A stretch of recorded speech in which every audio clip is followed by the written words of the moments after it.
What's up, guys? Welcome into Packers Total Access. My name is Clayton. You can check us out on Packernet.com. Find me on Twitter at Packers_access. Joined alongside Tim in Green Bay. We got Jacob in Wisconsin. Here to talk a little rookie mini camp as there's some footballs flying around over there at the Don Hudson Center today. And it was cool seeing all the rooks in their jerseys and everything and getting out there, do a little stretching and working with the coaches, position coaches as well. But how we doing today, guys? Doing good. Tim's on mute. Ready to go, except for being on mute. Take that moment forever, Tim, just to be able to go. Tim's on mute. Tim's on mute. Yeah. I don't know about you, Tim. Shut up, Tim. Let me talk more. We've got like a 65 and sunny day on the docket here in Wisconsin, so it's going to be really nice the next few days too. Did you say 65? 65%. 65%. That's what. Hey, you walked right into that one, Jacob. That's on you, bro. Sorry about it. I stepped on that rake. Yeah, so some of you were wondering what in the world are y'all doing going live this early. We're going to get a little afternoon show in. We were just going to skip tonight altogether, so we decided, hey, let's bump it up and get you guys some content out. We were going to hit some Savion Williams chalk talk, but we decided to switch gears. Let's cover the rookie OTA, minicamp, whatever it is you want to call it. We'll talk about who attended it. We'll show you a little bit of video footage from it as well. And then I figured it'd be a good time. I know, Jacob, you brung this up a time or 12. Let's talk about the depth chart a little bit, right? Kind of see how it's projecting, that type of thing. So with that being said, let's jump into it, man. Wes Hokowitz had put this out, and if you guys can't read it, it's okay. I'll try to read it for you. I'm sure I'll butcher half of these names. But this was the Green Bay Packers roster for the 2025 rookie mini camp. They had Gavin Stewart, kicker from Georgia Southern, Taylor Elgersma, quarterback from Wilfrid Laurier. Here's a guy in Canada. You got Brendan Hall, punter from Montana State. Guys, this Brendan Hall cat, 6'9", they said. Wow. And if I heard Ryan correctly, in high school he was hitting 75-yard field goals. So this guy seems like he might be primed to take the other lad's spot on the practice squad this year if they really like what they see out of this rookie mini camp. Let's see who else we got here. We got Jack Studer, wide receiver from Wisconsin Lacrosse. Kind of cool to see a local guy there in-house. Matthew Golden, who's going to be wearing number 22. That's your first-round wide receiver out of Texas. Micah Robinson, number 26, cornerback out of Tulane. Kalen King. That's really strange, right? Kalen King from Penn State was at the rookie minicamp. Do you think that they maybe had the guys that ended up on the practice squad come in too? I'm wondering if they do that to fill out the practices, right? Or the workouts. It's probably like practice squad guys and then the rooks. It makes sense, right? I mean, get Kalen in there and get him some more reps, get him back in there and messing around a little bit, right? I think that's a good idea. Yeah, I see they also have Deslin Alexander. He was on the squad last year, So they must have opened it up to some of the guys from last year. That's kind of cool. Let's see. You got Xander Mueller out of Northwestern. He's a linebacker. Jalen White, running back out of Georgia Southern. Kazir Brown, safety out of Florida Atlantic. Kamal Haddon, there you go, cornerback out of Tennessee. Obviously, we signed him off the scrap heap last year. Jonathan Baldwin is listed as a cornerback out of UNLV. You guys know, I want to say we were kind of high on him. Let me see where we had him on our big board, because I remember us talking about it a little bit. Jonathan Baldwin, because he was safety, if I remember right. Yeah, I thought I read somewhere that the Packers gave him the most money that they gave any UDFA, which was surprising to me. Nice. Yeah, it makes sense. I want to say that when we looked him up, and maybe he was not on our big board. I'm not seeing it on the big board. I remember we looked him up somewhere and was like, dang, this dude looked pretty solid.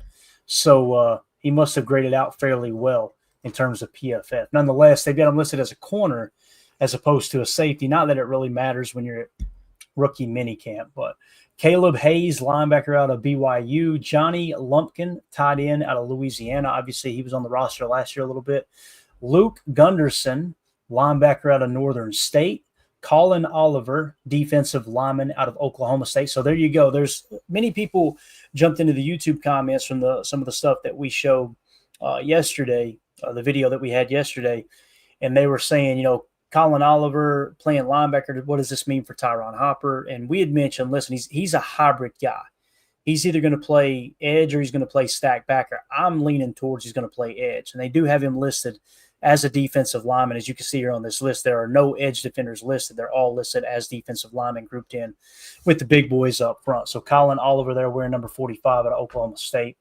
Amar Johnson, one of the guys that I'm really excited about, the running back out of South Dakota State. You got Tyron Herring, cornerback out of Delaware.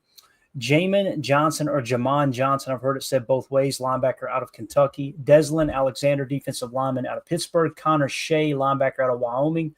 Jeremiah Martin, defensive lineman out of Washington. Van Fillinger, defensive lineman out of Utah. Gage King, long snapper out of Central Florida. Tyler Cooper, guard out of Minnesota. Really excited about him. That's a guy I think kind of under the radar a little bit. Keith Randolph, defensive lineman out of Illinois. J.J. Lip, guard out of Northern Illinois. Donovan Jennings, guard / tackle, obviously was on the practice squad last year out of South Florida. Anthony Belton, the big boy, number 71, your second-round pick out of North Carolina State, playing tackle. They've been listed as a tackle, so there you go, right? Not that they would tip their hand too much, but that's what I want to see. I don't want to see Jordan Morgan jump back to left tackle. Yeah. I want to see him kind of solidify his spot at right guard. Let Anthony Belton just kind of work right in. Bring that Escalade out of the garage, right? Let that Escalade ride. And look, if he beats out Rasheed Walker for left tackle, so be it. I know this. If he is good enough to win that starting left tackle job over our boy Rasheed Walker, I think we got possibly one of the best swing tackles in football, because Rasheed Walker is one of the best pass blocking left tackles in the game. So now whether he could play right tackle or not, that's to be determined. Hopefully we don't even have to see that, in the making. Now, it is worth mentioning, here's Brant Banks, tackle out of Rice. John Williams, guard out of Cincinnati. That was your 7th round pick. So they've got him listed at guard. Wasn't he a tackle, Jacob? Am I thinking right, man? Which one, sorry? John Williams out of Cincinnati. I thought he played tackle in college. Yeah. So they've got him listed as a guard. So they're tipping their hand a little bit. I like this. I like that they're trying to, just go ahead. All right, here's where we're planning on trying these guys. Doesn't mean that's where they'll end up. Right. Jaden Smith, wide receiver out of Nevada. Ali Jennings, I think is who that is, wide receiver out of Virginia Tech. Warren Brinson, defensive tackle out of Georgia. Nazir Stackhouse, defensive lineman out of Georgia. Let's go. There's a name. Yeah, James Esther, defensive lineman out of Northern Illinois. And Baron Sorrell, number 99, defensive lineman out of Texas. So James Esther obviously was on the practice squad last year as well. So get your all's initial thoughts. I don't care who goes first. As Daryl pointed out, John Williams was the tackle at Cincy, so it looks like they're going to try him at guard. That's very interesting. So I'm just reading the fine print here, like we discussed. I see this is Wes Hokowitz, right, that tweeted this out? Correct. Yeah, so you see 38 players, 8 draft picks, 10 UDFAs, 11 tryouts, and then 9 current guys. So the second year players are the guys that are probably filling out that room so they can do these workouts and stuff. But I don't know, really just getting to the end of that list, man, just a lot of guys to be excited about in that last little cluster here, from Anthony Belton all the way down. Nas Stackhouse is a guy that I'm looking forward to seeing at camp. Another big dog from that Georgia defense, and obviously Baron Sorrell out of Texas. So this is awesome, man. I can't believe it. We're that much closer to OTAs and training camp, and just a lot to be excited about with these guys. Just let's be honest, rookie minicamp is just kind of getting your feet under you, let the coach get that first look at you. We saw a lot of receiver drills today. Guys weren't even really catching passes or anything. They were just kind of running routes, going through the motions, and it's just fun, man. Football is back, baby, at 1265. I'm excited. Definitely. Chad Inc. asks, is this a special episode? Chad, this is a special episode that we put together for you, man. I told the guys, listen, let's just do a special episode for Chad Inc. All right. We just had to go live a little earlier tonight because we got dinner plans. So that's all it is, man. Appreciate you swinging through, though, buddy. I really thought Tim was going to hit you're a very special person. I use that a lot on my staff now. When they say stupid stuff, I just look at them like you're a super special person. You're an amazing person. You know that, don't you? Amazing person. Coach B, baby. Gotta love it. Always gold when Rich Bisaccia is at a microphone, for sure. As Holmes points out, every episode here on PTA is special. No doubt about it. So, all right. Jacob, anything you want to add to this initial list? And then we'll show a little bit of video footage and get some depth chart talk going, man. Yeah, you kind of mentioned him just briefly. Tyler Cooper, I think, might have been the steal of the UDFAs, and he graded out quite well. Did a lot of good stuff at Minnesota. Had some Big Ten competition, and I'm just interested to see how Kalen King and the Micah Robinson, how that's gonna shape itself out. Because if either one of those guys, or if both of them, by chance, if we got a couple dogs in that cornerback rooms, you know what I mean? That all of a sudden that DB room is looking like very, very talented when at first we thought it could be a glaring need. And then there's a few other ones that are peppered in there, you know, where you just kind of see like how they react. Like definitely want to see Oliver and how he kind of molds his game in the NFL level for sure. And I think, you know, we're not going to see a lot right away. Definitely it's going to be a while till we see him in pads and all that kind of stuff, but it's just going to be fun. Like Tim said, it's always interesting to see a new crop of faces. And I would argue that this year we're more prepared than we are most years, you know, to actually get to know these guys and have already had a lot of time looking at them. So I'm excited, man. Yeah, for sure, man. All right. So just a couple clips that were tweeted out. This was from Wes Hodgwitz, man. He was an MVP today. Let me tell you, just putting out multiple, crops of footage here. This was Jason Vrabel working with Matthew Golden and Savion Williams. So hopefully there's no sound. There is not. So just to kind of see him out there working with, listen, they didn't do anything strenuous, but it was just cool to see them on the field today. There's, you see the double deuce. I'm all about it, man. I love that 22 on Matthew. I see people complaining about it. I just don't understand it, man. Can we not have anything nice, guys? Can we just please? Can I just say, like this morning when I woke up and saw this hitting the X feed, I showed the missus. I said, look at these two rookie wide receivers, and she looked at Savion Williams and said, "Is that a tight end?" Exactly. She said, "No, baby, that's a wide receiver." She's like, "Oh, he does look big, man. That's looks crazy. like a beast among men, man, for sure." Yeah, there was one clip too where they were standing in the line stretching, and he was right next to, I think it was Baron Sorrell. Yeah. And it was like they look the same size. Now, obviously, Baron Sorrell got a lot more meat on the bone, but just them standing next to each other and from a distance, I was like, "Holy cow, man! He looks like a defensive lineman." That's awesome. So really, really cool, man. All right, so next shot here was actually looks like the wide receivers again, as Matt Schneidman had thrown a tweet out, and it says Matthew Golden running routes. Now, obviously, this is going to be half speed. There's going to be people, he doesn't look like it's 4.29. But we're just out there kind of getting our feet up. Okay, that's all it is. But he does look, to me, he looks thicker than I expected. You know what I mean? A little bit more broad-shouldered. And that makes me feel, you know, even better about the pick, because obviously as he's going across the middle, he's going to take some shots, and sometimes those tiny guys, and you get a little bit worried about. I'm not so worried about that with Matthew Golden, man. I'm really not. No. And there you see Savion lining up next. God, dang, dude. 22 does look good on Matthew Golden, though. I'm glad he went with that. Me too, man. Me too. The Golden Child. All right, up next, a little bit more. This was from Rob Domofsky. I believe this was receivers as well. And again, this is just to kind of take you guys inside the practice a little bit and let you see kind of what the guys look like in their unis and all that. But you see Golden here just working off the line. And then, of course, here's the big dog, Savion. Love to see it. Yeah. Again, this is what we talked about, right? Nothing crazy, right? Just working on, you know, looks like getting off the snap there, maybe. Mm-hmm. Just kind of seeing him off the line, not really running a route, just getting your legs under you. Football's almost here.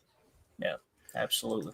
I was randomly thinking of something at work the other day because I was listening to one of Ryan's podcasts, and I know Ryan is totally like, he hates having the comparison to Cordarrelle and him because he doesn't want him to be like a gadget guy. But when I think about Matt LaFleur and just how creative he is with certain things, I just feel like he's going to have some crazy, like in my head, I'm thinking of like weird pony package, like 22 personnel or something like that. You know what I mean? Where he could have Jacobs and Savion in the backfield and then have a couple blocky tight ends, or have Tucker and some, you know what I mean? Like the stuff you could do is absolutely insane.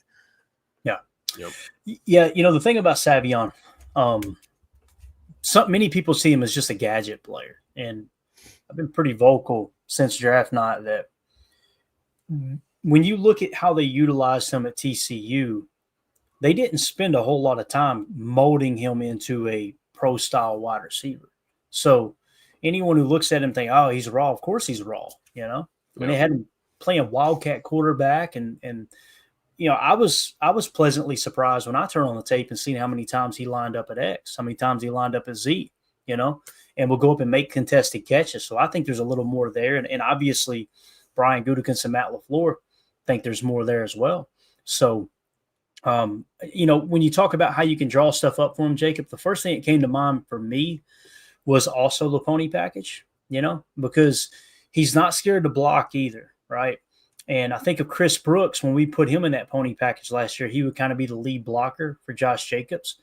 But boy, all it takes is Josh Jacobs hammering a couple explosive runs in the first half of a game, and then you put Savion in that pony package with him, and they really start to key in on the misdirection aspect of that pony package and maybe leaning toward or twitching toward the direction in which Josh Jacobs goes. Next thing you know, you got Savion cutting across the green. I think that would be the role I would work him into the soonest. And what that does is it really frees up Jaden Reed to not have to do that orbit motion in the backfield and all that. So you can kind of let him and Matthew Golden lead the way as Z and that F receiver.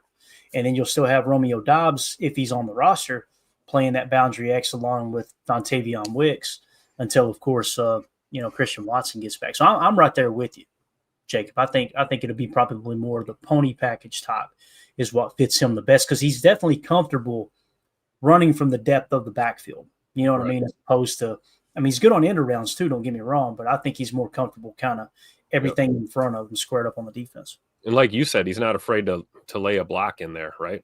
You know, like I look forward to that, right? Throw a block real quick and then release for that leak and, you know, get yak yards, those kind of things. I think you're right. I think, you know, coming into Green Bay, he's not going to be looked at as a gadget player. That may have been how he was used at TCU. But, you know, coming into his own here as a Packer, you know, he could probably solidify a really good role on this team. And sure, we may use him as a gadget in those situations. You know, we know Matt likes to dial up the razzle dazzle once in a while. So maybe look to a guy like that. But I think on a regular basis, you're right. You know, putting him in that sidecar, that pony package, and having him work out of the backfield is a net positive for sure for his game. Yeah, and here you see Taylor Elgersma from Canada, right? This is a guy that if you guys are on the Patreon group, if you're not, scan the QR code in the upper right or go to patreon.com/PackerFan Total Access. We got an article in there on him. Just use the search bar and search for Taylor Elgersma, or you can do top 30 visit quarterback. I've told this story multiple times now. When I went to write that up, I was not looking forward to it. I'm like, I'm wasting my time. They're not going to draft this dude. There's a chance they won't even sign him. Even if they do, how good could this guy possibly be? He was playing in Canada. He didn't make it to college football, right? Man, by the end of that article, I was like, holy cow, this dude was a dominant player. I mean, he won pretty much every award under the sun in Canada. And that fifth year, man, he was not just throwing the ball, but he had something ridiculous. It was like 18 rushing touchdowns or something crazy too. So he's just a very big very boy too, man. Oh yeah, he's huge. He looks like a young Ben Roethlisberger or something. He's a big frame quarterback, man. Not a guy that you're probably worried about taking shots in the pocket. You know, guy probably stand in there and throw the ball. But I think it's really interesting just getting first kind of look at him. You know, certainly looks like an NFL quarterback. And you see Coach LaFleur working with him here, Jacob. I know it doesn't sound important, but you know, Sean Clifford is your practice squad quarterback, right? Maybe you carry two on the practice squad this year. Maybe Malik Willis gets traded before the season, right? And you get some draft capital and you let those two battle it out for the backup spot. I personally, anything less than a third-round pick, I want Malik Willis on my roster being the backup quarterback, man. What do you think about that in terms of the quarterback room? Yeah, you know, honestly, I was thinking the other day that if I had my way, I would actually have tried to solidify Malik Willis as a long-term backup quarterback fit, because we just right now, for how old he is, for what we saw last year, and for what we clearly saw what Matt is able to draw up and really utilize his talents specifically. And you know, the Titans were probably watching those few games where he played thinking, what the heck is this? Like, where did this guy come from? Why did we let him go? And so I would like to see us throw him like a 3 or 4 year deal, to be honest, try to just give him a decent paycheck and just have that absolute security of knowing that going forward for the next 3-4 years or whatever it is, that if something, God forbid, happens to Jordan Love, we have a guy that could come in and almost be more of a threat in certain ways, because you have to completely shift the way that you're playing the quarterback when Malik Willis comes in. Yeah. No, and if you're personally asking me, do I agree with that? I agree 110%, Jacob. But I always try to run things through the filter of, precedent, right? What is Goody? What is Ted Thompson? What's that whole lineage done over the years with the front office? And Cody asked a great question here in the chat. He says, how long did Flynn back up Rodgers? I think it was 3 years, and they traded him in the final year of his rookie deal. Now, back then, they didn't have the CBA where it was locked into a 4-year deal, but I'm almost positive he signed a 4-year deal as a rookie contract. So I imagine it was somewhere between 2 to 4 years that he backed up Rodgers, and then they traded him away. Yep. So, yeah. 2008 to 2011. His first stint. Got it. And obviously they got a little bit of draft capital, and the Seahawks gave him the bag, and then lo and behold, they draft Russell Wilson and they just throw Matt Flynn to the side, right? It's funny how quickly things change, because they gave him a good chunk of money for sure. So, for sure. Yeah. So we'll see though, man. But I definitely want Malik Willis back. And long term will be great, Jacob. It just, you get into that whole. First of all, the Packers have never done that, right? They've never given a significant contract to a backup quarterback. They just kind of run them through like cattle, right? Get them through the rookie deal, and then they move on. Get the next one, run them through the rookie deal, and move on. But what would be the number, do you think? What, average annual value? What would you be willing to pay Malik Willis to have him as your back? Because there's some teams, man, they'll pay $8 to $10 million for a backup. They'll do it. I don't know if I'm at that point, but I would be willing to pay more. Not with the money we got to spend on Zach Tom, right? And I was gonna say, line, yeah, no. If I'd be comfortable with like a 3-year, $15 million, like fully guaranteed. You know what I mean? Like, look, Chris the Casual right there with you. He said $5 million on the spot. So you guys are on the same page there. I would be okay with that. I get what you mean, Jacob. That's like a long term, right? Like near long term. We know we got something, confirmed for the next 2 to 3 years, rather than like going year to year and seeing what we're going to do, right? Mm-hmm. Like we got 1 year left with him now, right? And we've already discussed the possibility of even him being traded potentially for future picks or somebody. But I think you're right. I think that's fair, right? $5 million for a backup might be slightly rich, but not really if you're getting that long semi-long term commitment, right?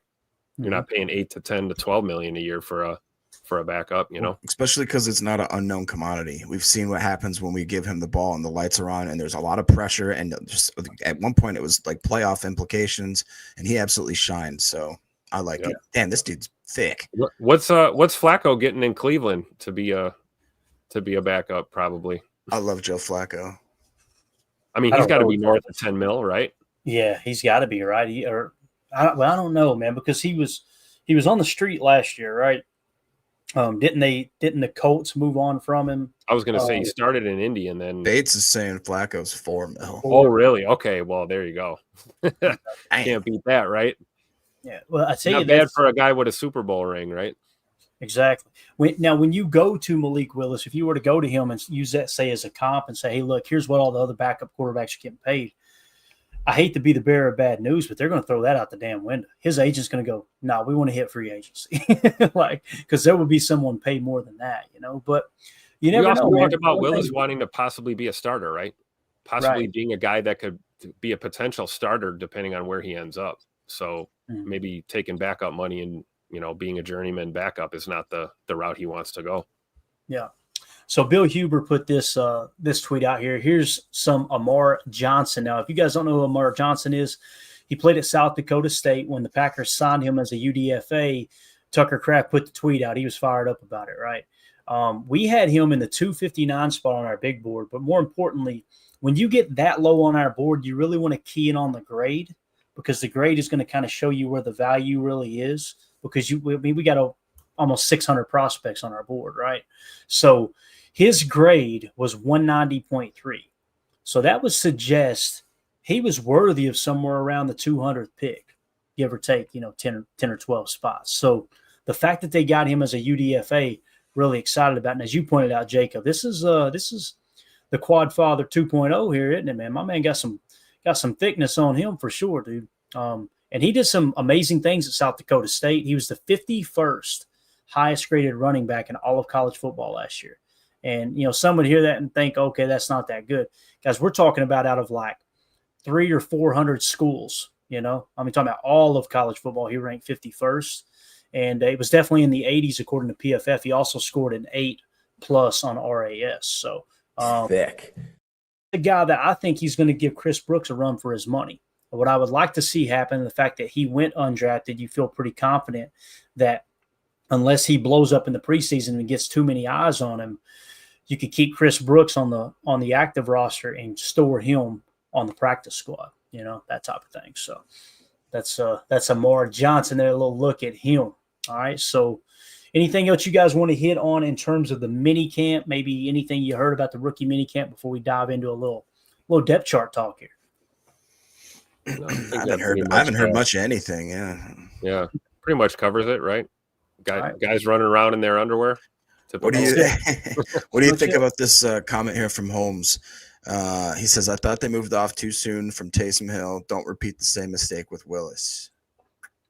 I think that's a very fair point, Holmes. The only pushback I would give is with Taysom Hill, he's never played quarterback good with New Orleans. He's been serviceable, don't get me wrong, and he's been a weapon to just kind of throw in the backfield with certain packages. But I think his true value was on special teams and playing tight end, and he done that really good. So we were talking about gadget player before. That might be your guy right there. Taysom Hill is a gadget player for sure. Yeah.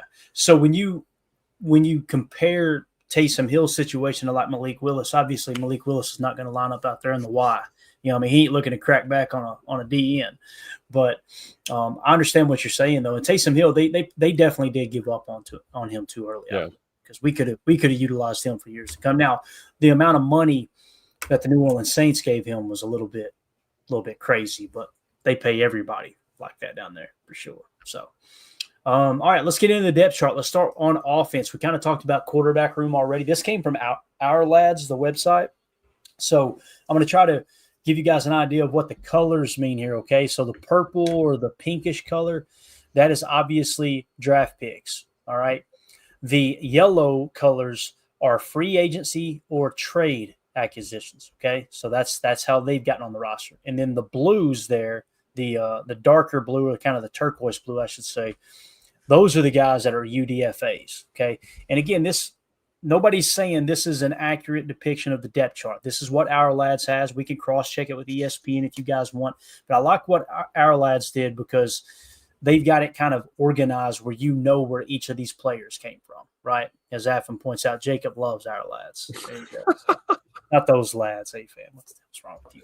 They're my lads. Yeah. Let's start with the quarterback room. Jordan Love, Malik Willis, Sean Clifford. Nothing crazy there. They don't even have Taylor Elgersma listed because he's not signed, guys. The fact that he's at the minicamp, that's just an open tryout. I think he's got one scheduled with the Cincinnati Bengals as well, if I remember correctly. So we've already covered quarterback pretty extensively so far. Let's go to running back now. This is how they see the running back room right now. Josh Jacobs, Marshawn Lloyd second, Emmanuel Wilson third, Chris Brooks fourth. Then they got Amar Johnson and Jalen White, the two UDFAs or camp invites there. Interesting. So, yeah, for me personally, I'm putting Emmanuel Wilson over Marshawn Lloyd, okay?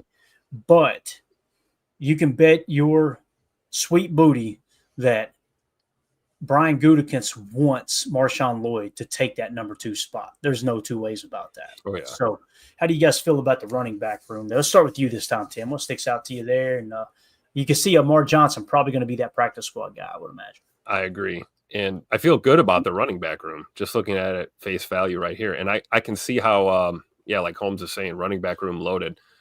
I would agree, at least loaded up enough to be deadly, right? And, you got a good balance of, like I look at Emmanuel Wilson. This is what, year 3 for him? His third year, I believe he's entering. And then you've got Josh Jacobs, who's, your veteran, and then Marshawn Lloyd, who got cheated out of his rookie year with injuries. And I remember when we drafted him last year, talking about Lloyd, we had really high expectations for him. Looking at his tape from USC and just seeing the build and being excited about drafting a big boy back like that, and not getting to see him play last year was tough. So I can kind of see what they're doing here. They have him listed above my boy E. Wilson there, but I think it's Emmanuel Wilson's job to lose, I guess, for lack of a better term. And I think you're right. I think they're going to put a point of emphasis on Marshawn Lloyd to give him reps and give him a chance to go out there and be successful. And if he does, in fact, surpass Emmanuel Wilson for that number 2 spot, then so be it. It's a good problem to have. Those guys, to me, switching around based on the grind of a season or injuries or whatever, I mean, you can't go wrong. Emmanuel Wilson has proven these last 2 seasons that he's effective as a running back too, in this offense. And then having a guy like Marshawn Lloyd that might step up and take on that role. I mean, we're that much better in the running back room. And, what can you say about Chris Brooks? We can talk about him for an hour or two, the way that he stepped up last year in a couple of key moments, actually, in some of those games. So I'm with Dr. Holmes and you guys, man. I feel like the running back room is looking pretty good right now. Pretty good. I kind of agree with both y'all. I think that obviously we know what's going on with Jacobs, but I think at the start of the year, kind of like Tim said, Emmanuel Wilson maybe deserves and maybe has a little more trust just from what he did last season to kind of slip into that role. But I think as the season progresses, and if I had to read into what I think Matt LaFleur's ideal situation would be having obviously like the battering ram big back of Jacobs and then switching it up with a little bit lighter kind of a lightning bug style that Marshawn Lloyd has. And I watched a little more of his highlights and stuff from back in USC. The guy is electric. When he is on, he is on, and he looks like he's shot out of a cannon sometimes, but still has a really solid base to him. And then obviously, like Tim said, what we have with these 2 guys, Emmanuel Wilson and with Chris Brooks. And I just noticed just now that they're both guys that were once with San Fran that they kind of cut bait. We took their scraps and made them into absolute gems for us. So that's kind of cool. But like Bates or like somebody else said, the running back room is pretty freaking solid. It's going to take a lot for Mar Johnson or Jalen White to crack that. Yeah. I think Bates is saying ESPN has it the other way around. They probably got Emmanuel Wilson at number 2 and Lloyd at number 3. Yeah, matter of fact, I think I pulled it this morning. Let me double check here real quick. Let's see. Yep, they do. There it is. So either way, like, how do you? I mean, give me all of these guys, right? Like, who cares? And like you said, let them battle it out in camp. And listen, if Marshawn Lloyd beats Emmanuel Wilson out in camp, you're in a damn good spot in the running back. Yeah. Holy cow. And for all the talk we've said about the wide receiver battles at camp, I mean, don't forget about running back. It'll be really fun to watch those guys go at it. Absolutely, man. All right. Let's move along to one of the more exciting positions here. Is obviously the Packers drafted 2 different wide receivers early there in the draft with the 1st round pick of Matthew Golden and then the 3rd round pick of Savion Williams. Here's how this receiving is tough. Here's how they have the receiving room stacked up right now. Okay, so they've got left wide receiver Romeo Doubs, right wide receiver is Matthew Golden, and then in the slot Jaden Reed. Now we all know you've seen it with Matthew Golden out at Texas, and when we done the chalk talk and broke down the tape, he's moving from the slot to outside, from the outside inside of the slot. Like there's a lot of situations where he'll line up in the 1 or the 2 and end up in the opposite by the time the ball is snapped. In some cases, all the way across the formation with that cheat motion that Matt LaFleur likes to run at the NFL level as well. So I kind of see Matthew Golden and Jaden Reed as interchangeable in that regard. And it's really going to cause problems for defenses to be able to key in on what Matt LaFleur wants to do there. So the second string, they have Savion Williams at left wide receiver, and kind of look at the left as the X, even though they're saying left receiver, kind of look at it as the X and the right as the Z. Okay. And that's why I was so adamant when we were going through the draft process, when we're talking about Matthew Golden, Emeka Egbuka, all these guys, like they can play Z.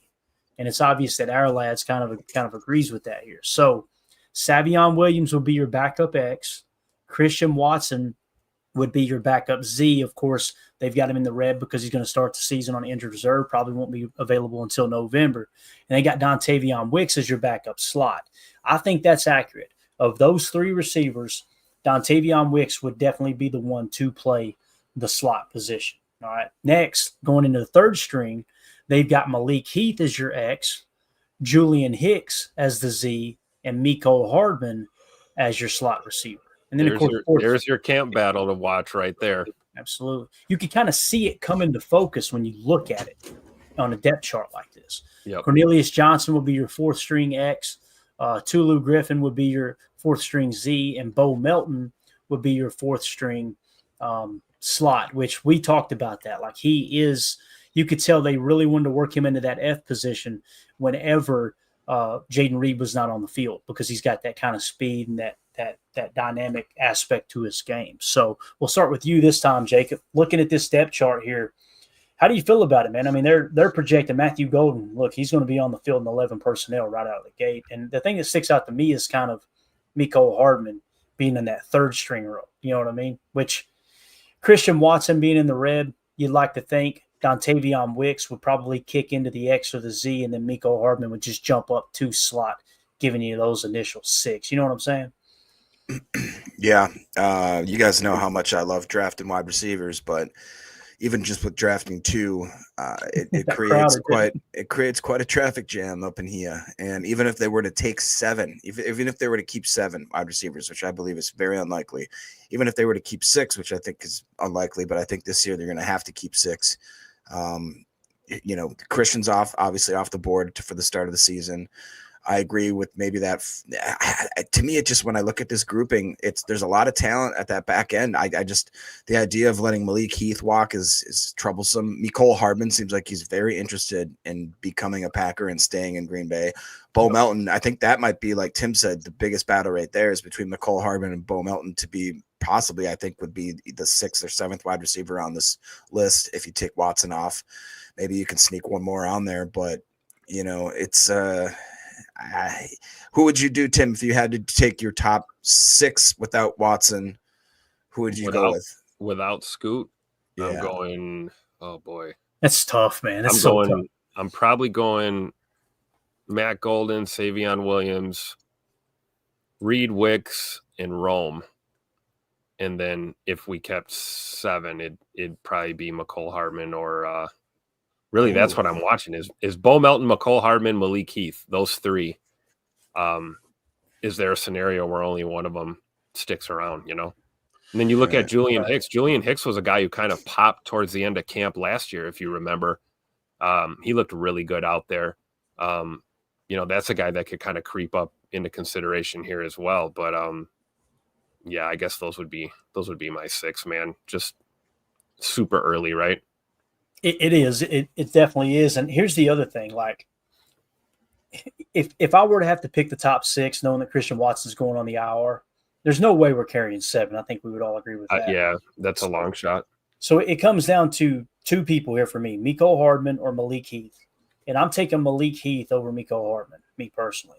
Now, which one can you pass on the practice squad? That's probably Malik Heath, because right. Mecole Hardman is going to get scooped. Oh, yeah. He would get signed probably within 24 hours of hitting the practice squad.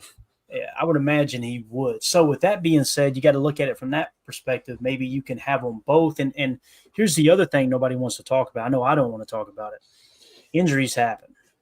Every year it's like, man, that's going to be a tough decision at that position.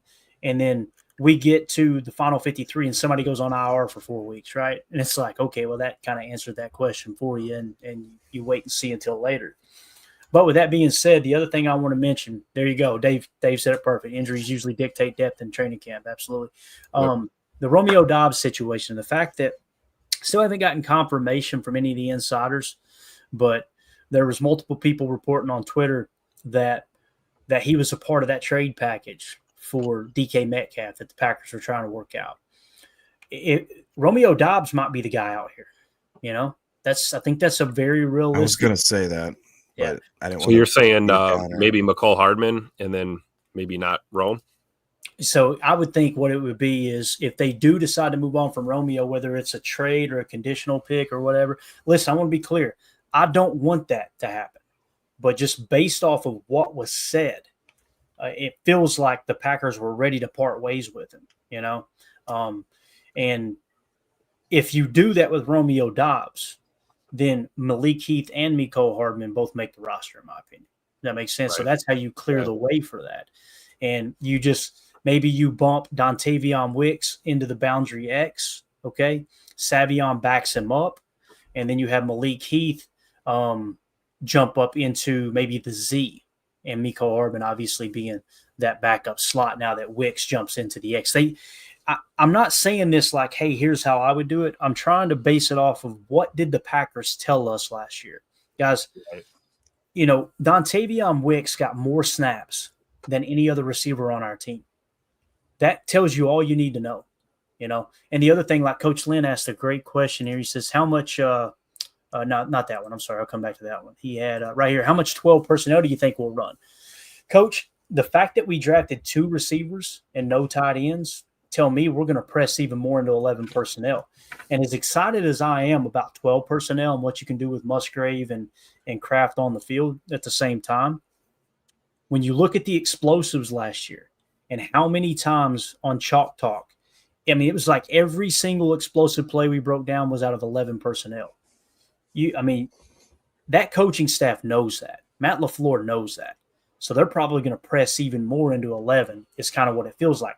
Not just simply based off of how they tried to get Dontavion Wicks, you know, to a fault, in my opinion, overly involved with the offense, but also the fact that they didn't draft the tight end.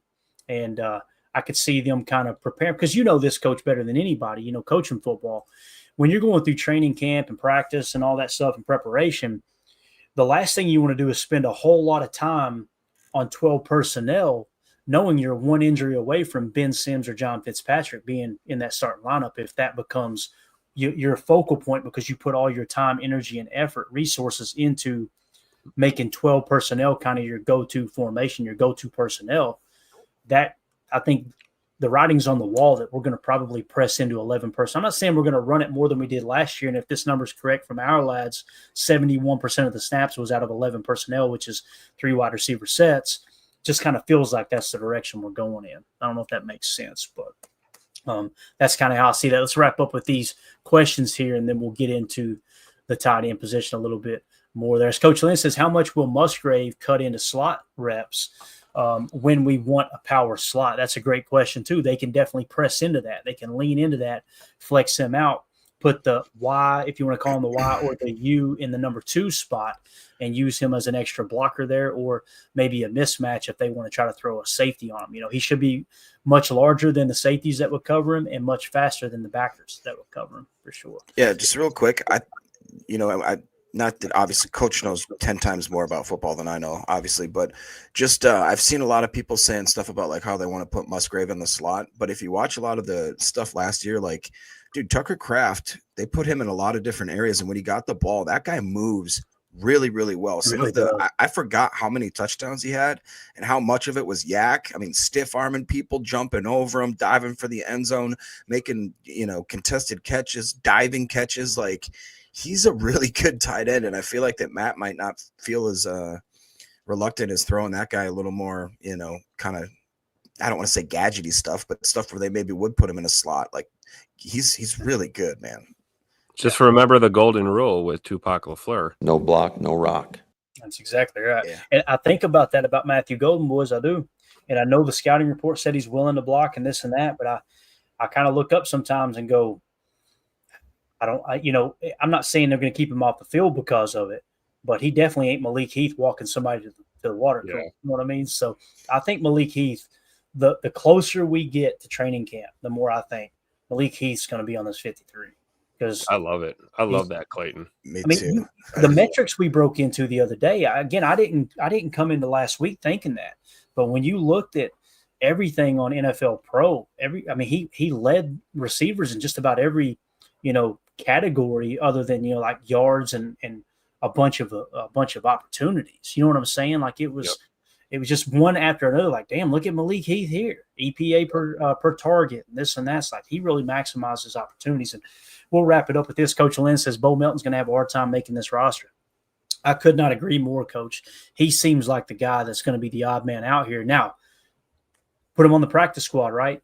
That sounds great. I would not be surprised if somebody picks him up off the practice squad. And I can't remember if he was initially put on the practice squad last year or not, but yeah, I think Bo Melton would be the odd man out right now, even with the Christian Watson injury. It kind of sealed his fate with the Savion Williams draft pick. So the thing with Bo is, you remember, he dealt with nagging injuries his rookie year, if memory serves me correct. So he was a guy who kind of had to work back and then kind of made a name for himself these last 2 years in Green Bay. So, yeah, man, it's going to be tough, man. It's crazy to say, because you look at, like, from the bottom to the top, Bo Melton's probably that first name that comes in your head of a guy that, like, may or may not be on this team, you know? Right. And the coaches love him. The fans love him. He's done everything right. He's a team player. He's willing to block. He's got a faster 40 time than Christian Watson, you know? Yeah. Depth says could trade a wide receiver for the cut down and keep Bo. That's a great point. That's a great point. Yeah. And there's a little bit of precedent for that. I want to say we trade some Samori Toure or some. I want to say we traded a couple of receivers over the last 5 to 6 years, right? So there's a little bit of precedent. I hate to say it, because the first name that comes to mind is Malik Heath, if we're talking about doing that. And for me, Tim, it's Romeo Doubs. You know, that's true. Both of those I don't like trading, but right, that's the reality of the situation. That Romeo Doubs going into the last year of his deal, and it's pretty obvious they don't plan on re-signing him. So it's going to be interesting, to say the least. But you're right. I mean, if they made a deal for Rome, that would certainly make a lot of these decisions a little bit easier, right? Right, definitely. All right, guys, that's going to do it for hour one. For those of you listening on the pod, we will see you on the other side for hour two, where we're going to talk tight ends and offensive line. We appreciate y'all. For those of you listening on the pod, welcome into hour two. All right, let's jump into the tight end position. We kind of hit on it a little bit. There's been no change whatsoever, right? Tucker Kraft is your top tight end. Luke Musgrave, number 2. Ben Sims, number 3. John Fitzpatrick, number 4. Messiah Swinson will be your 5th one, and Johnny Lumpkin will be your 6th. So obviously John Fitzpatrick kind of came on the scenes last year, and I don't want to say he surpassed. Something happened in that playoff game for Ben Sims to be deactivated and John Fitzpatrick to be activated. Am I remembering that wrong, guys? Didn't that happen against Philly? That's what happened. Yeah. And then Fitzpatrick was the one who missed the block on the opening kick, and Keyshawn got blown up. Why did I bring that up, Tim? So the tight end room to me seems pretty straightforward, right? Now, Luke Musgrave, like Coach Lynn was saying, you could flex him out wide. You could flex Tucker Kraft out wide, like Jacob was saying as well. I really like Ben Sims. He's one of my favorite players on this roster. And I will always refer back to the day that we signed him. I think it was as a UDFA, or maybe it was a little closer to training camp. They picked him up, and Jacob was like, "Hey, I want to talk on the pod about this Ben Sims guy." And I'm like rolling my eyes, like, there's another guy that's going to have high athletic trait, blah blah blah blah. I'll be damned if by the halfway through the season I was like, Jacob was right. This dude is a dog. Like he just does everything right. He plays the game the right way. He can block, he can catch, he can flex out wide. He's got the versatility. I really like Ben Sims. I do, man. Now, like Coach Lynn asked, can Sims hold up at inline Y position? Not the way Tucker Kraft, that grown-ass man, can, but I think he can kind of hold his own. But I'll say this, Coach. I feel like he can hold up at the point of attack as an inline Y just as good, if not better, than Luke Musgrave, from a blocking standpoint anyway. So how do you guys see it? We'll start with you this time, Jacob. What do you think about the tight end room there?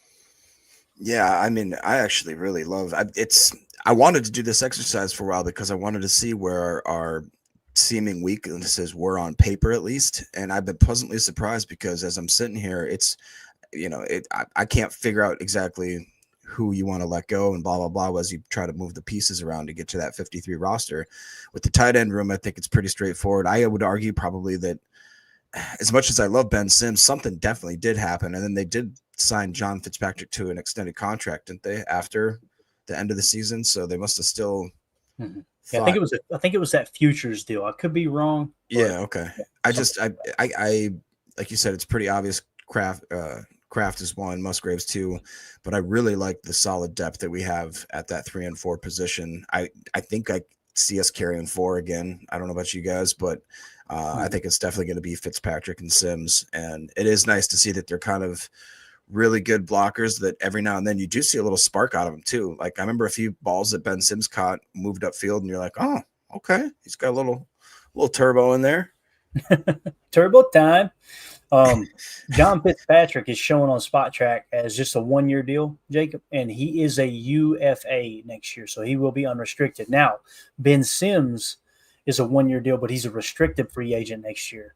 Messiah Swinson and Johnny Lumpkin are all exclusive rights free agents. So essentially, when you see those tags on those guys, they'll be back if the Packers want them back. John Fitzpatrick's the one that'll probably get to test the market. And I'll be honest with you, I don't think teams are lining up around the bend to sign John Fitzpatrick. But Tim, what do you think about the tight end room, big dog? Honestly, when I look at these names, the first thing that comes to mind is blue collar guy, blue collar guy, blue collar guy, blue collar guy. These are lunch pail, men moving tight ends, and obviously Tucker Kraft being the most dynamic out of all of them. Mm-hmm. I feel really good about this position. Like Jacob's saying, like you look at, the 1 and 2, like obviously that's not really up for debate. I think there'll be an emphasis on Luke Musgrave getting, some more action there in the number 2 spot. But, when you look at 3 and 4 on the depth chart, like I feel really good, man. And then with Savion Williams at receiver, maybe that takes, a little bit of pressure off, Musgrave and Kraft as far as being these field stretchers, because you got a big body receiver that can be utilized in, a multitude of ways, and, might allow these tight ends to do more tight ends type stuff rather than having to be these dynamic receiving threats. So I feel really good about the tight end room as a whole. I'll say this too, as you mentioned Savion Williams, it just triggered a thought in my mind from Chalk Talk, which we'll do that one, probably do that tomorrow, the Savion Williams Chalk Talk, which we may have to hit the defensive side of the depth chart tomorrow and then get to the Savion Williams Chalk Talk. But the thing that stood out to me, Tim, Savion Williams lining up in the wing in college, kind of like Scoot did his rookie year. Boy, that feels like you put him in there. Now, even though you're in 11 personnel, you're kind of in a 12 set. You know what I mean? So, basically, for all intents and purposes, right? Yep. And then you couple that with the fact we talk about injuries being a part of football and being a part of a season, and you look at that position group particularly, like tight ends get hurt all the time. So if we ever did get a little thin in that tight end room, if you carry 6 receivers, it might be easy to just take Savion Williams and stick him as a tight end, line him up in that type of set and see what he does, Yeah, Holmes says, Clay, that would be dirty. Let's go. I'm telling you, man, Savion Williams is looking for somebody to headhunt on too. That dude is nuts. He ain't no joke, man. He ain't afraid to get out there and crack some skulls. I'm excited to see if that transfers over to the NFL. Coach Lynn made a good point here. He says Fitzpatrick's more of a traditional Y tight end. Yep. Completely agree. As Holmes said, Fitz is a much better blocker than Muskie. Absolutely. That's what he does. And I remember there was a play Fitzpatrick had a block. I want to say it was it might have been week 17 or week 18 of the season, but he smacked somebody in the mouth on the goal line. I want to say it was against the 49ers, so it might have been a little earlier in the season. But dude, he'll smack somebody in the chest, bro. It's awesome watch Fitzpatrick block. That's definitely his strength. So I agree, Coach. I think he is more of a traditional Y. So when you look at the tight end room, Kraft is your Y, Musgrave's your U, Ben Sims is your U, Fitzpatrick is your Y.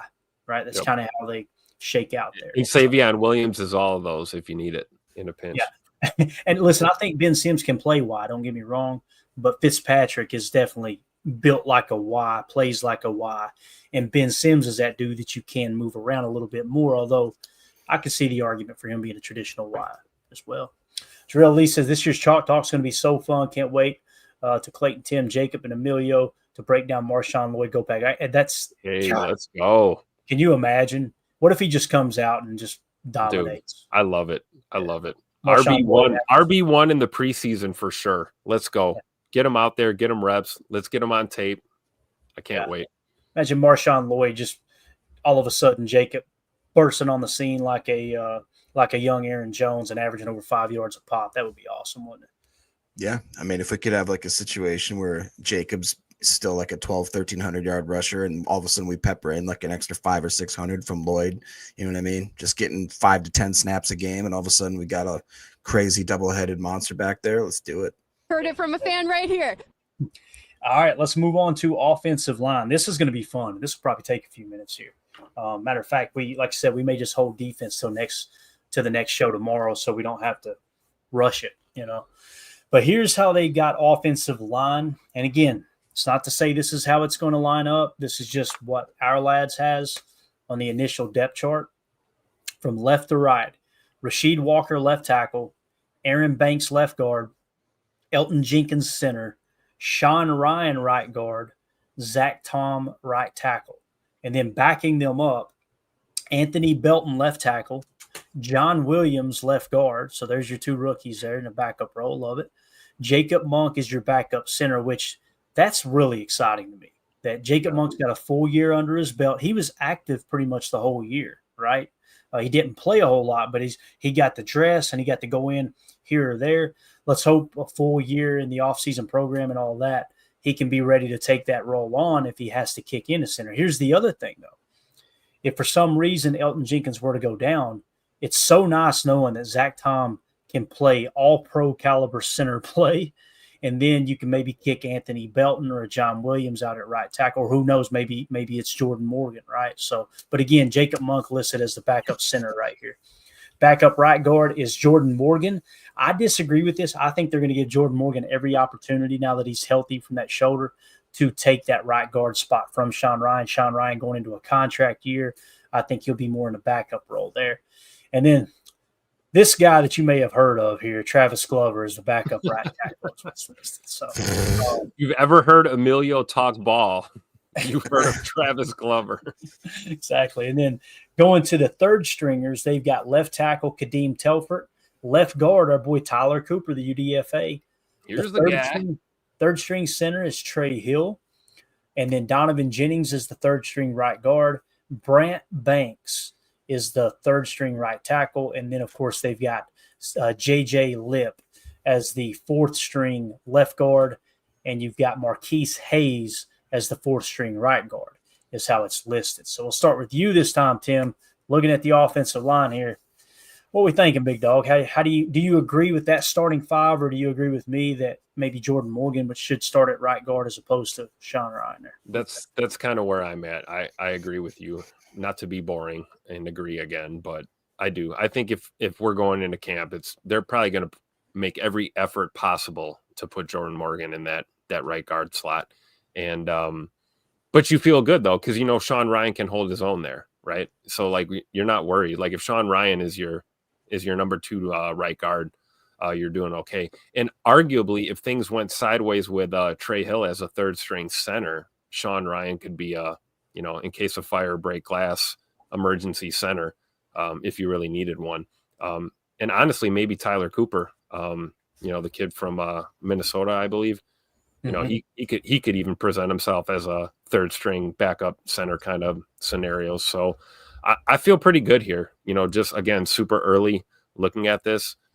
You think about the free agent signing that we made on the O-line with Banks. I feel really good about our O-line as a whole. I guess in closing, I would say cut the check for Zach Tom. Let's get it done.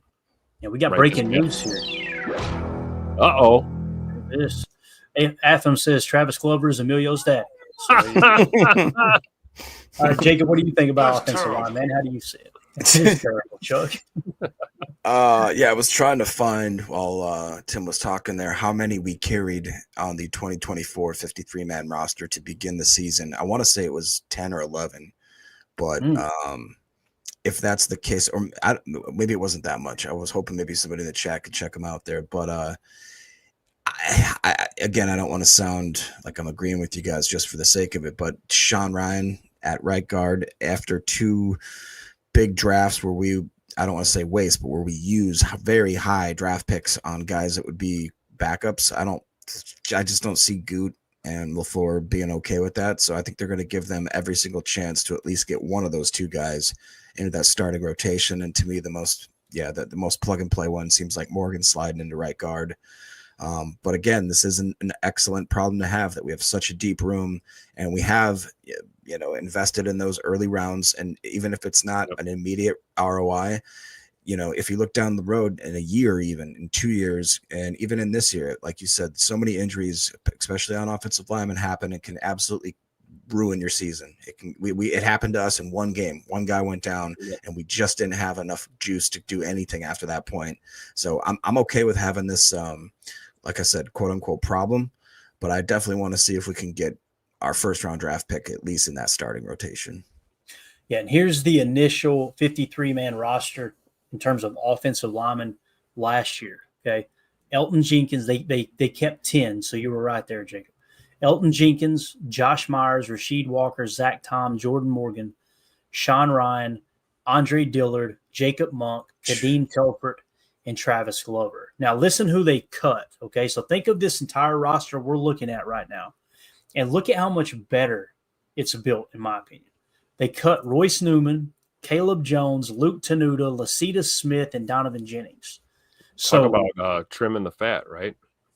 Like seriously, when you look at this year's offensive line compared to last year, and you're talking about having people that made the initial 53, Kadeem Telford, Andre Dillard, that Josh Myers, you know what I'm saying? Like you basically swapped out Josh Myers for Aaron Banks, right? That's what you did there.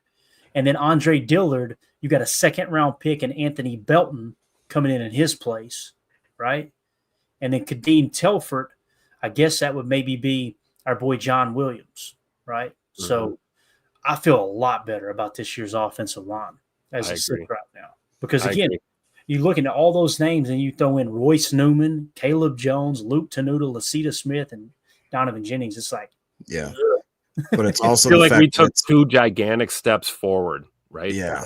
Especially because to me, like, even with our backups, it's second year Jacob Monk, second year Jordan Morgan, second year Travis Glover, where they actually now have seen what it's like to go through the NFL season, what it takes. So I'm way happier with this group.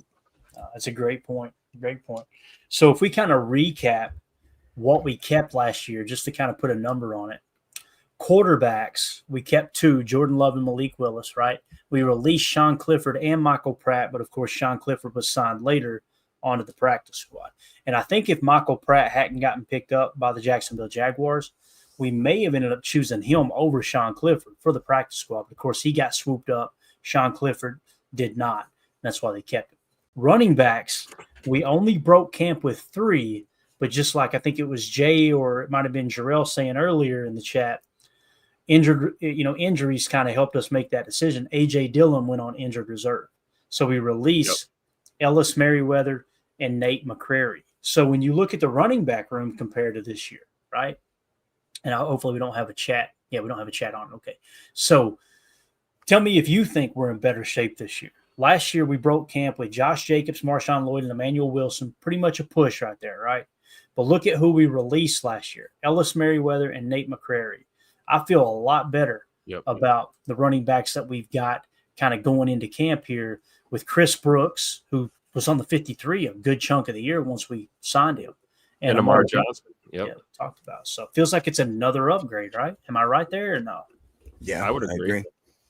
All right. So wide receiver, we broke camp with 6. So we were correct with that. They were Romeo Dobbs, Christian Watson, Jaden Reed, Dontavion Wicks, Malik Heath, and Bo Melton. So we released Grant Dubose, Samori Toure, Julian Hicks, Dimitri Stanley, and Jalen Wayne. You look at this wide receiver room this year, another situation where it's like Savion Williams, who's he going to replace on those 6? Probably Bo Melton, right? Who is Matthew Golden going to replace on those 6? Probably Malik Heath, right? So that's kind of how that sits there, right? So you would go in with Romeo Dobbs, Christian Watson, Jaden Reed, Matthew Golden, Savion Williams, and Dontavion Wicks would be your 6. So the receiver room seems to have gotten better. Now, these guys got to go out there and do it, don't get me wrong. But now you're looking at being forced to release Malik Heath or Bo Melton, or both of them, as opposed to a Grant DuBose, Samori Toure, or Julian Hicks. So He Well, definitely Watson will be on IR, right? So we will have even. That's correct. Yeah. Oh, yeah. You're right. So that would be Malik Heath's spot. Thank you for pointing that out. I'm looking at the other screen, so I don't see that big bright red. You're right there. So that would be. I think it would personally be Bo Melton that would get cut. But interesting to see how many they carried, though, for sure. Tied in, they only carried 3 last year, and those were Luke Musgrave, Tucker Kraft, and Ben Sims. Unfortunately, Jacob's favorite Packer of all time, Tyler Davis, had to go on IR. And then we ended up releasing Joel Wilson, Messiah Swinson, and Henry Pearson. So if we break camp with 3 again, I don't think we're going to have any problem getting John Fitzpatrick to the practice squad. So there's where you can make up a little ground. And I'm sure seeing that we kept 10 offensive linemen, 6 wide receivers, breaking camp with only 3 tight ends on the active is probably 3 tight ends and 3 running backs is what allowed you to keep 10 offensive linemen. So going to be interesting, though. John Fitzpatrick. Am I wrong? I mean, I think Ben Sims would probably get scooped up by somebody. John Fitzpatrick, I'm not worried about him not making it to the practice squad. What do y'all think there? I would agree with that. Yeah, I think that's fair, especially because this was such a deep tight end draft too. Mm-hmm. There's a lot of people that are trying to stash, their 3rd and 4th tight ends on their squad. Yeah, definitely. All right, so in terms of the defensive side of the ball, we won't dive into, the depth chart yet, but here's what we broke camp with. 6 defensive ends, okay, and they were all edge rushers, so let's just call them edges. 5 defensive tackles, 5 inside linebackers, 5 cornerbacks, 5 safeties, and then, of course, 3 specialists, which was a punter, kicker, and a long snapper. So when you look at the defensive side of the ball here, just on the surface of, who they actually kept, 6 edge rushers, man. It's a lot. That makes you, yeah, it is. 5 D tackles. Corner's the one that catches me by surprise. I thought they kept 6, but they only kept 5. But again, we'll get into that tomorrow. I don't want to get halfway into it, a quarter of the way into it, and not actually be able to talk about it. If that makes sense. Man, tomorrow it's going to be a great episode. Would it be the first half would be the defensive depth chart, and the second half you jump over to Rumble and get to watch a Savion Williams chalk talk. It's going to be great, man. It's You going to be heard great. it from the fan right here.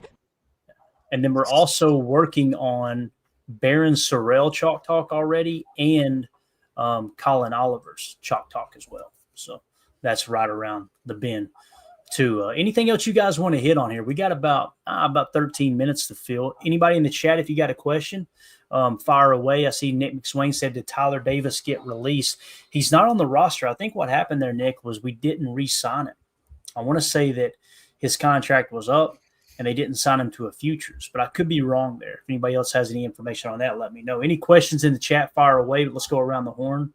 Here we go. Nick asking about the show. Y'all going to do a day or a night show tomorrow? I think we may do a morning show and an evening show. I just got to see how everything goes.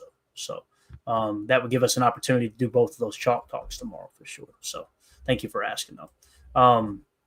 Looks like Chris the Casual In says he likes Sims over Fitzpatrick. I completely agree with that. How do y'all feel about that? If you're only going to carry 3 tight ends, who would you rather carry, Sims or Fitz? I 100% agree with Chris.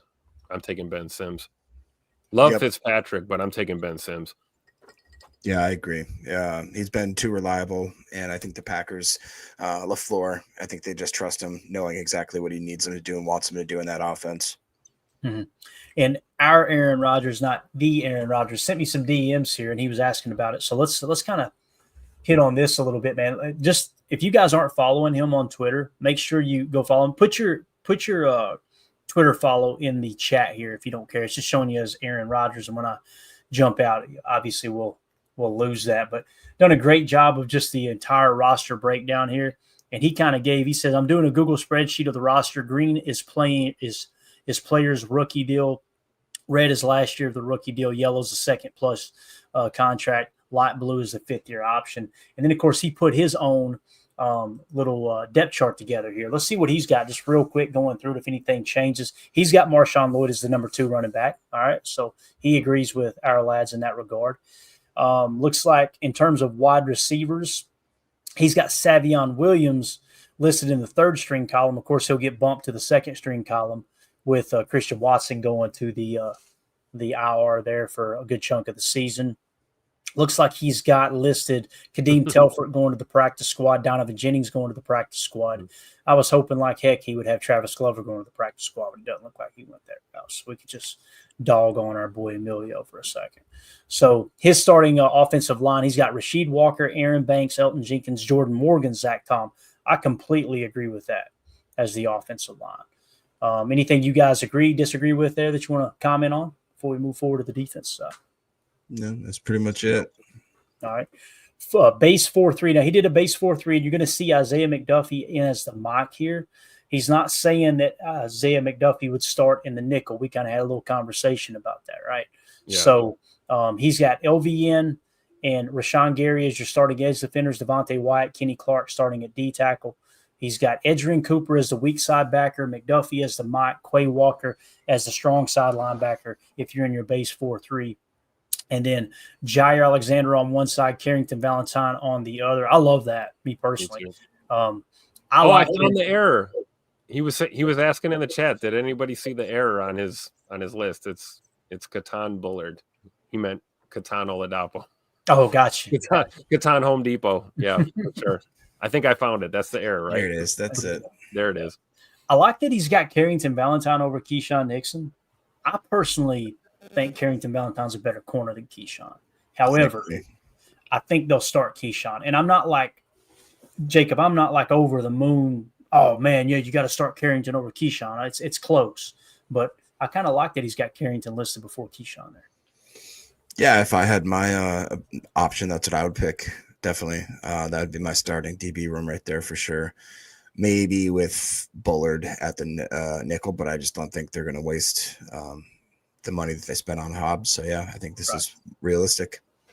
That's the one thing that's bothering me the most about this offseason, and it's not like I'm pissed off about it or anything, but it's, to me, Javon Bullard played his best football in the slot, in that nickel spot, and it seems like they're going to try to force him back to safety, and it might take some snaps away from Evan Williams, seeing that he was a second-round pick, because I really liked what Evan Williams did last year. But who knows, man? Jair may not be on the roster, and then Keyshawn, Nate Hobbs, and our boy Carrington Valentine will be the starting corners, and Javon Bullard would have to kick into the nickel, put Nate Hobbs outside, and you got Carrington kind of filling in there off the bench. That could be the case as well. The camp battle at cornerback, Tim, is going to be good too. Oh yeah, it really is. It's funny how you can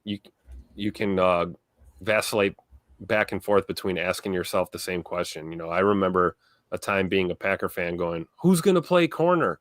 Because there was nobody there to play corner. Now we're saying, who's going to play corner? And it's because there's a gang of dudes that can play corner in Green Bay. And it's just a matter of getting the right lineup together. But I think these are all good problems to have. There's a lot of talent there.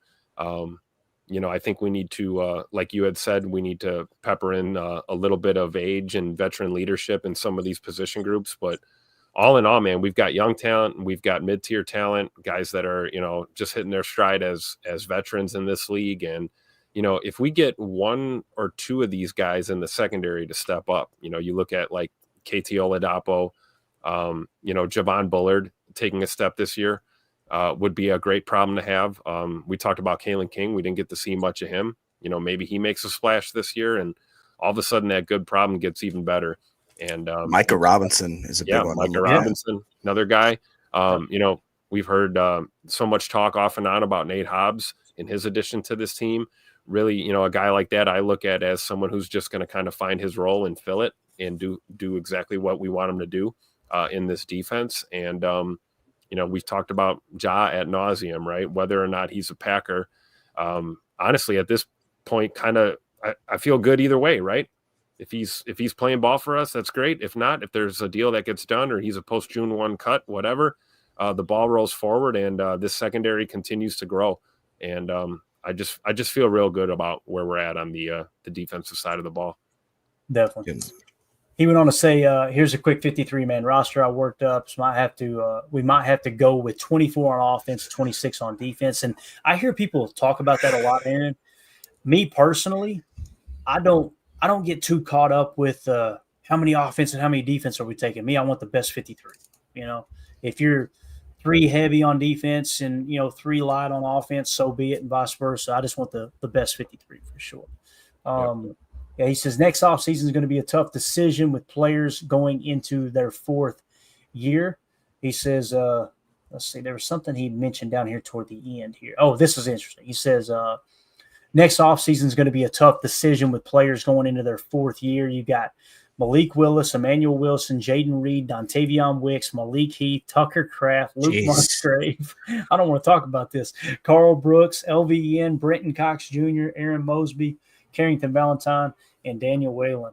So, yeah, let's talk about that next year. I don't want to talk about it right now. That's rough, future problems for future us to talk about. Better save a little bit of money, right, boys? You're getting ready to write some checks next year. So. I mean, there's a handful of names there just on the surface that, that it might just alleviate itself, right? We talked about, some bubble guys. We talked about what are we going to do with Malik Willis? I mean, we know we're going to pay Cox, so just wipe that off there. I was going to say he'd be my first cut. Shut up, dude. But Aaron Mosby is the one that really does stick out to me, especially with Colin Oliver and our boy Baron Sorrell. It just feels like Aaron Mosby's not going to make this roster this year. Hopefully you can get him on the practice squad. And that's another example. We're going to talk defense tomorrow. I'm trying to stay away from it. It was so exciting to look at the defensive side of the ball. But that's going to be another – I think we're going to look at the defensive side tomorrow and go, we're in a lot better shape this year than we were last year. Dude, I look at Daniel Whelan, the Irishman, here on the bottom of this list. Makes perfect sense why we brought another Thunder Leg, big dog punter in for workouts, right? This is Goody again. Due diligence, planning ahead, being prepared. If you can't work out a deal, Tim, you got a backup plan, right? You got a backup plan. I love it. Yeah, definitely. Chris the Casual in says Musgrave will be gone. What do y'all think about that? You think Musgrave will be gone next year, or do you think they'll try to keep him around? I think that's fair, right? I mean, you look at these names. If we're talking about, I think it's certainly. I don't know if I'd make the sweeping statement saying that for sure he's gone, but I would think if he doesn't, take a gigantic step this year, he'd probably be a candidate. Yeah, for sure. It's not even close, Jacob, right? I mean, you're choosing Tucker Kraft over Musgrave, right? I mean, that ain't even close. It's not even. No, that's not even. Yeah, it's a baby. See, it's Buckets Goldenberg. See, that's right. All right. Anything else y'all want to hit on, boys? We'll get ready to wrap up here. Anything at all? Nah. I got nothing. Just still love the hat, Jacob. Love it. Classic. Oh yeah, one of my favorites. One. It's a goodie. I ordered a great new flat brimmed hat, a new Packers hat, which I have never seen this design before. I think it's could be a knockoff. Not saying. You guys know people are saying, not everyone. I don't pay full price. We'll see if I get something that was stitched together in some. Jacob said it could be a knockoff. I may or may not have bought it in the basement in Chinatown. That's right. Did I ever tell y'all that story? I don't think I did. One of my first experiences going to New York City. Oh, you were in Chinatown? Oh, went to the big old New York City, huh? We went into the city. Did you go to Sbarro and get the best? Me a New York slice. No, but we go to Chinatown, and that's where all the knockoff spots are, right? They're selling all the fake Louis Vuitton and this and that. Whatever. And I was raised to be very, very aware of your surroundings, right? Mm-hmm. Mandy doesn't have a care in the world. Ain't nothing for her to run around barefooted like she's still back home in Kentucky. Like she don't care about nothing. We go in there, and my head's on a swivel the entire time in the city. And we get to Chinatown, and we decide, hey, yeah, she said, I'm going to go look at some knockoff purse. All right, cool, let's go. We go in this building. They open a door off the floor. We go down in the basement, and the walls are covered in all this. I was just like, I looked at her once again, like many times in my life. What the hell have you got me into here? Like, this is how movies start right here. You know what I mean? Next thing you know, a van pulls up out back. They're trying to throw you in the back of the van, and you're going to a third world country somewhere. So it's just amazing how two people can spend 25 years together and have two totally opposite viewpoints on the world that we live in. So you ever been to New York City, Jacob? Nah, I'm good. You heard it from a fan right here. I have no desire to go there. LA, Chicago. Nah, I'm good. I love New York City, but I'm a big history nerd. So when I go to New York City, I'm not there to to go shopping and hit the clubs. I'm there to see where General Washington fought some of his battles there in the New York area, and going up the White Plains and Sleepy Hollow and all that. But I personally love New York City. I've been 5 times. I think it's been now 4 times. If I want to see a bunch of poop, I'll just go in the cow pasture. And that's the thing, Jacob. It's not. I'm telling you, it's not. Where I was raised, I was taught they're rude, they're all asses, and the city is disgusting. It was totally the opposite experience for me every time I've been in New York. Now, I'm not hanging out, in the bad part of town. I'm in Manhattan, in that area, right? I'm telling you, man, the people, they heard our accent. They were absolute gold to us. It was a great experience. Same thing with Chicago, me personally, every time I've been to Chicago. But again, I've heard the stories and I've seen the videos online, and I'm sure it's all true. But I guess I've just gotten really, really lucky. But so anyway. If we take a field trip to New York, we have to go with you and Mandy, and then we'll be good to go. Yeah. Oh yeah, you'll be good, man. You kidding me? Get ready to go. We had a blast, dude. We had an absolute blast in New York. So I'd go back in a heartbeat. But I really like the, about 20, 30 miles north of Manhattan the best. So you get up in the Hudson Valley, and it's more country than you think. It's really good people up there. So really, really like the Hudson Valley area. So what did he just say? What did Deadfish say? Got to try a roast pork bun next time you go. You got to try a roast pork bun next time you go to Chinatown, New York. I'll check that out. And then next time you go to Chicago, you got to try a pork chop sandwich. Got to make sure you get that South Side's finest, man. For real. Or the West Side. Go to the West Side and get a pork chop sandwich for sure. Got to try that. All right. Yeah. For me, man, we went to Carmine's in Times Square, an Italian restaurant, and I'm almost positive there was a mob meeting happening at a table next to us, just based off of the folks. It was just the coolest ever. We drank way too much wine that night. We went through about 4 of those huge bottles of wine. Needless to say, Clayton was sleeping with his chin on the toilet seat that night, boys. How did you know that they were mobsters? Did they order the gabagool? Jacob, I'm so sick of you. He was the best guy around. That's how I know, because that's how they were talking.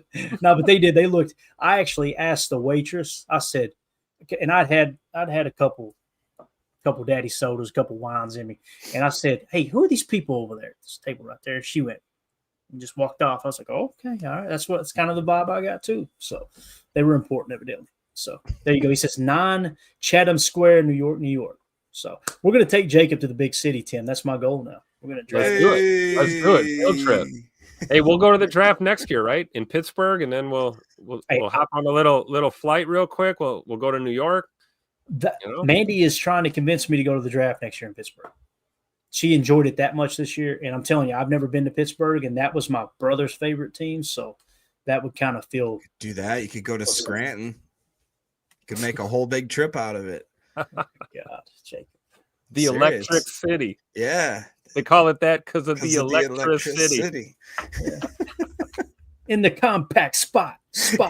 All right, this show sucks. Appreciate y'all. Thank y'all for hanging out and putting up with us. We will see you tomorrow. Maybe a morning show. I'm going to let the guys know. It just depends on how this evening goes.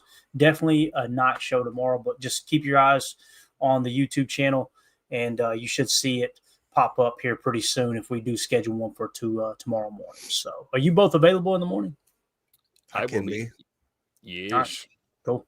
Sounds good. All right. Everybody have a great night. Hit that like button on the way out. Check out the Patreon group. It's the best way to support the channel. Just go to patreon.com/PackerFan Total Access. Get all kinds of extra content in there and get yourself entered into some giveaways. We're going to do the Bo Melton autograph rookie card tomorrow. All right. We're going to be giving that away tomorrow. All you got to do is be a member of the $3 tier in Patreon. We'll put your name on the wheel and spin that sucker and give it away. So, again, last call for Michael Godfrey and Roger Davis. If we don't hear from them by the show tomorrow, then the Mason Crosby autographed jersey card goes to CJN. All right. So appreciate everybody. Everybody have a great day. As always, let's go out and be the change we want to see in the world. Go Pack, go. And we go. We're out. Bye, guys.